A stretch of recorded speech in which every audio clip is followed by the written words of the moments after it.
Welcome back to the overview of the Massachusetts English Language Proficiency Standards for Adult Education. In this final section of our overview, we're going to look at how you can use the ELPs for rigorous English language instructional planning and delivery. So how can teachers use the Massachusetts ELPs? Because the new standards and benchmarks are more rigorous than the previous ones in the Massachusetts curriculum framework and more comprehensive, one of the ways you can use them is to ramp up your existing curriculum materials.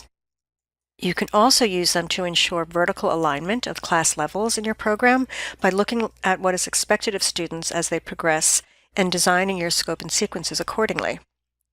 They're also useful in helping you address the college and career readiness skills at all levels, including and perhaps especially the beginning levels.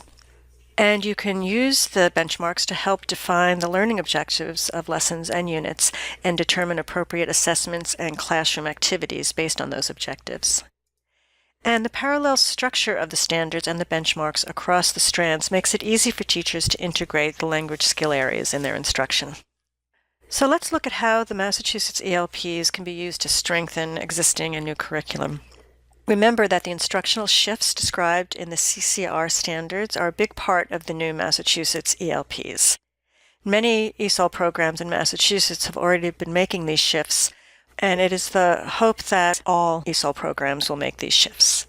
The first instructional shift is to give English learners as complex texts as appropriate for their reading and language proficiency levels, and as they develop their literacy and language skills, to provide increasingly complex texts that will lead to their college and career readiness. The second shift points to the importance of college and career-ready students to be able to answer questions based on a written or spoken text and not rely on prior knowledge or experience, but to be able to cite evidence from other sources. The third shift is about gaining knowledge from texts, especially nonfiction, because informational texts make up the vast majority of required reading in college and the workplace.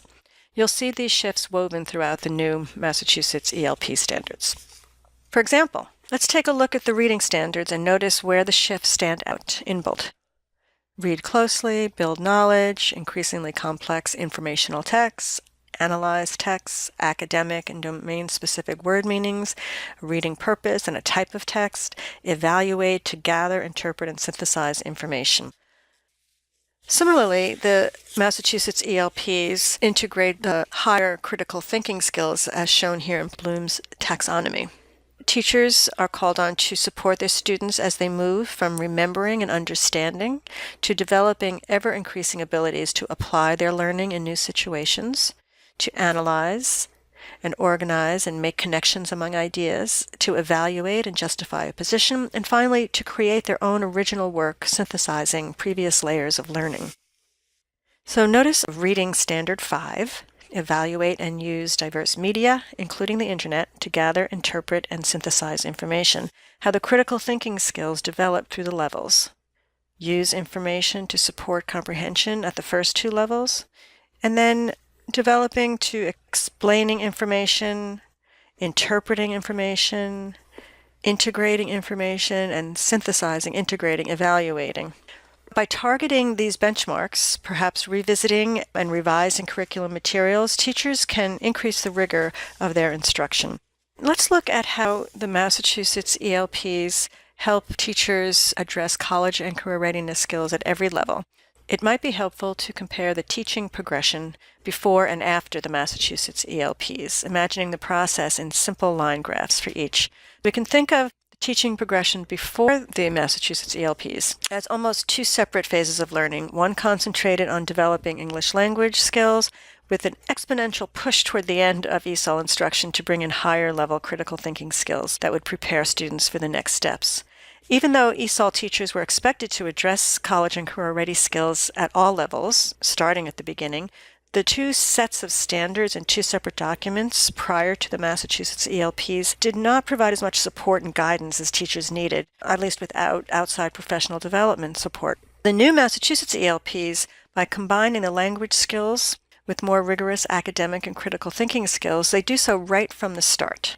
That is, they provide benchmarks at the beginning levels that explicitly show teachers that what they do at the beginning levels connects to the more advanced levels. And this results in a steady progression as illustrated in the more linear slope here.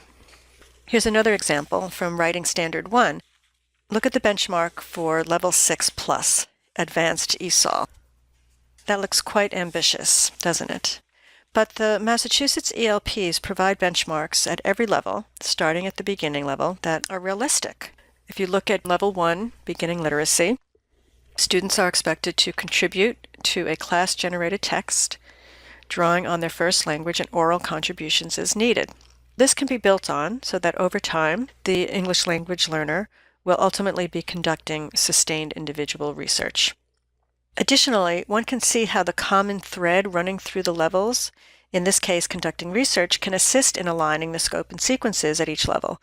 That is, English learners at all levels will be doing some kind of research, the kind that's appropriate for their level, and they'll progress to another kind of research as they progress to their next English language proficiency level.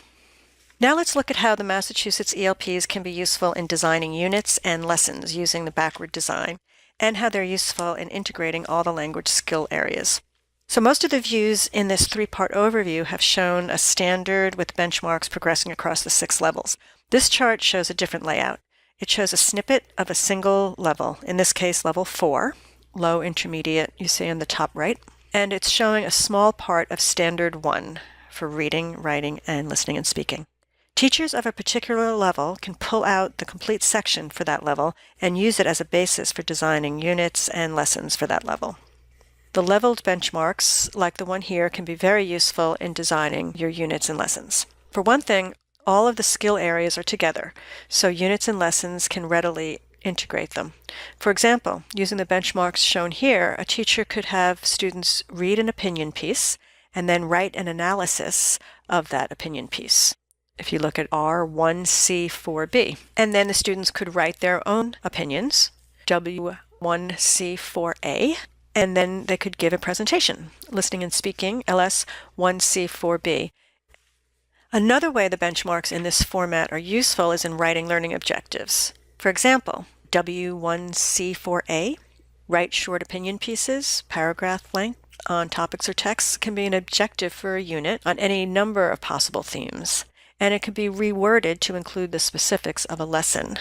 In backward design, a clearly articulated learning objective is then followed by a means of assessment with clear criteria, and then learning activities are planned. So the benchmarks are a really good start to creating those lessons through backward design, starting with the clearly articulated learning objective.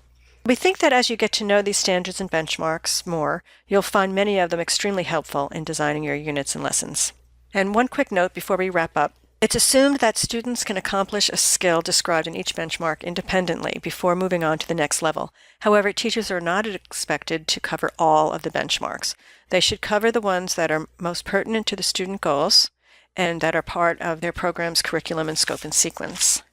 That is our overview. We hope that you will join us, the SABES Professional Development Center for ESOL Curriculum and Instruction, for additional workshops on how to get the most out of the Massachusetts ELPs for yourself and for your English language learners. Please visit the SABES website and calendar for more information and to sign up for our mailing lists and announcements.